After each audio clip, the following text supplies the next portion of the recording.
are you satisfied, your government satisfied with the kind of growth that has happened?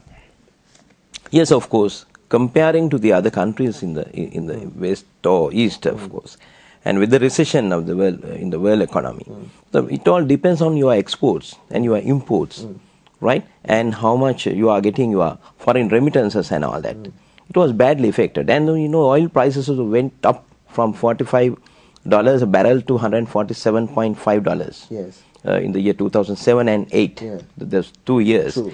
And at the same time, we had to spend, the increase of spending defense budget. Right. It went up more than 200% compared to 2005 and 6. Yeah, but then of course those are nominal figures. People say, I think in 2004 the defense expenditure was something like 50 billion and then it went to 200 billion 4 times even over that period. But if you compare with the GDP, you have to compare apples with apples, as a percentage, it has been around 3.5, 4, yes, that amount. That is also there. So even though the escalation of the war actually happened, the expenditure, except for last year, hasn't been all that much of an increase. Yes, that is of course as a percentage, of course. Then when you calculate, of course, with the depreciation and all that, you can get that amount. Yeah. Now at the same time, you can see now the number of public servants, of course, increased. Yeah. And it was expanded. Now see, for an example, 3 forces and police and civil defense, of course. Yeah. Forces. So it's recruited about hundreds of thousands of youths. Yeah.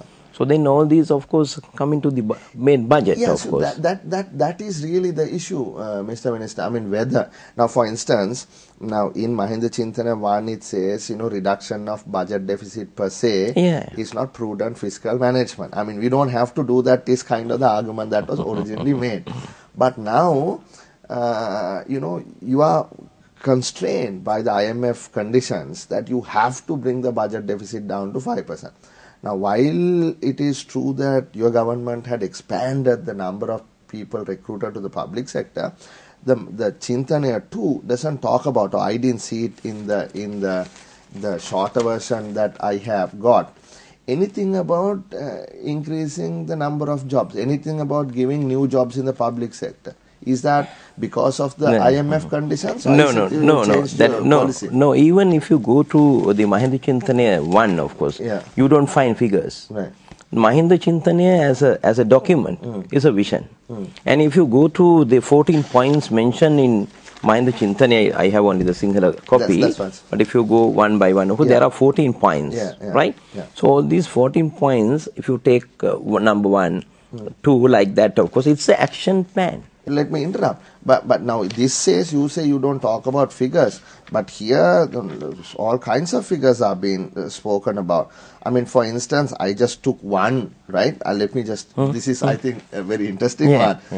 ඉඩම් නොමැති රජය හා සංස්ථා සේවකයන් නිවාස ඉදිකිරීමට purchase 10ට නොඅඩු ඉඩම් කැබලි 25000ක් බෙදා හැරේ.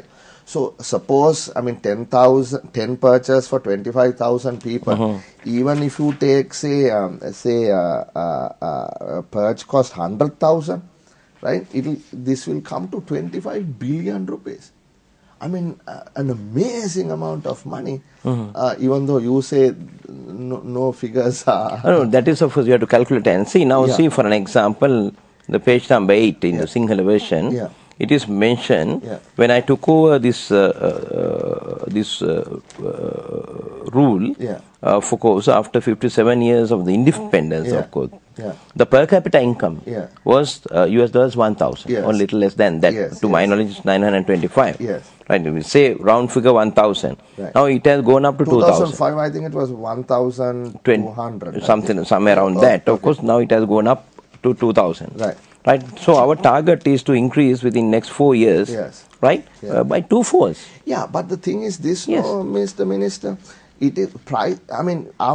From 125,000 or something like that, nominal rupees, it has gone up to 225 or something like that rupees. But the point is, our rupee is not as valuable.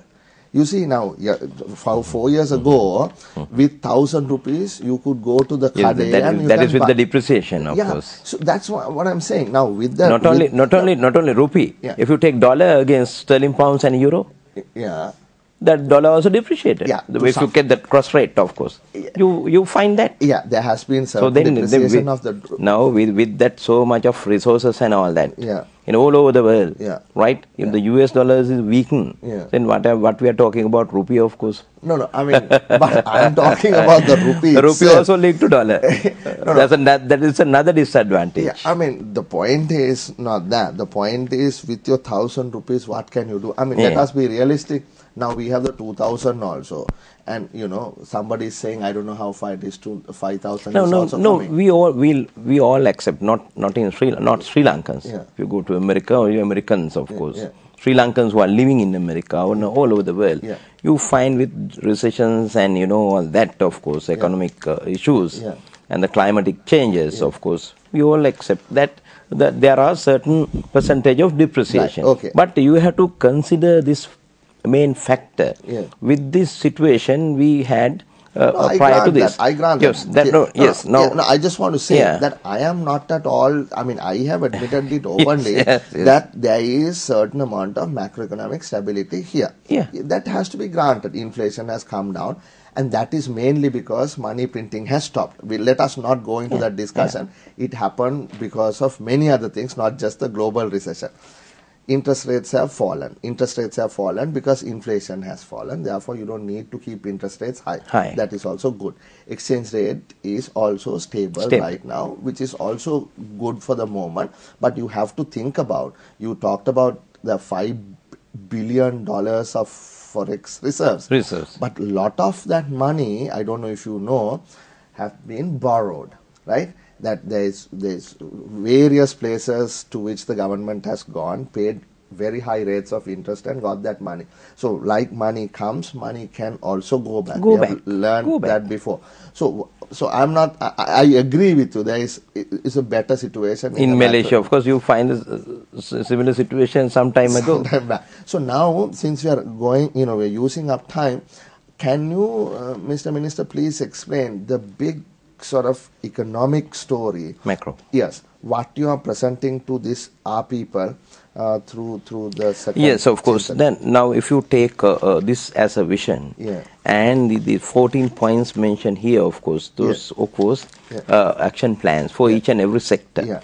Now we have focused. Now see, for an example, the first point in Sinhala it says Panchabala Kendra lesa Asyawe Ashari, but I think the Navy, translation is there are 5 areas that we are focusing.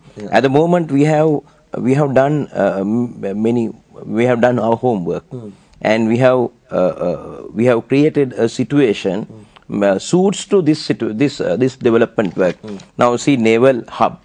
So we have already started Colombo South Harbour development program by spending more than $300 million, and the Hambantota new harbour, and then Gaul as a tourist harbour, and then KK's, Trincomalee and Oluvale for domestic purposes, right? So then, of course, now if you take, there are more than, I think, 1,000 ships passing Sri Lankan waters just for 10 kilometers from Hambantota, of course.